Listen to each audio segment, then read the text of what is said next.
ouviram, né, sobre essa palavra. Mas a palavra do Senhor diz que a palavra se renova todos os dias, né? Então, talvez essa palavra não seja para você, mas pode ser que seja para o seu irmão que está do seu lado. Amém?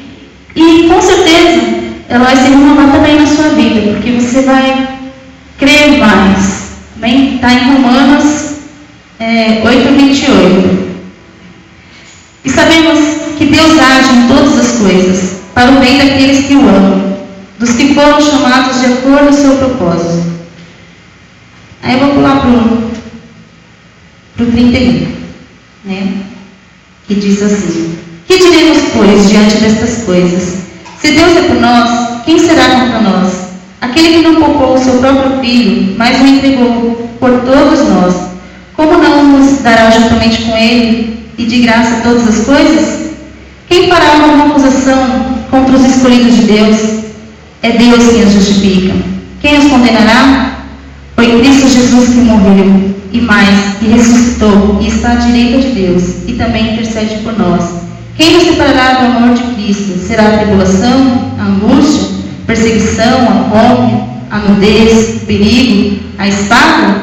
Como está escrito: por amor de ti, enfrentamos a morte todos os dias, somos considerados como ovelhas destinadas ao matadouro.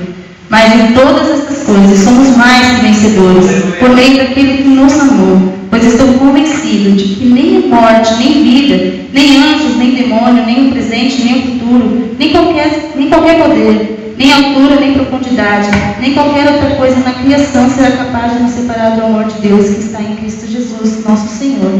Amém? Então, essa palavra é para nós, porque muitas vezes nós enfrentamos situações que as nossas vistas elas ficam escuras, onde nós não conseguimos enxergar mais o plano de Deus, o propósito de Deus para as nossas vidas, né? Aquilo que Ele tem de melhor para nós. E essa canção que nós vamos cantar diz exatamente isso, que muitas vezes a vitória na sua vida não chega, porque você não consegue enxergar. Mas ela diz assim: não espera no Senhor, confia no Senhor, porque Ele tem um milagre, né? É para nós depositarmos a nossa fé, a nossa esperança, não em homem, mas simplesmente naquele que pode fazer todas as coisas, naquele que tem todo o poder, que é infinitamente mais do que aquilo que nós pedimos, nós pensamos, nós imaginamos. Amém? Então você possa declarar que você veio aqui para adorar ao Senhor, que você veio aqui para dizer que Ele realmente é a esperança da sua vida. Amém?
Senhor.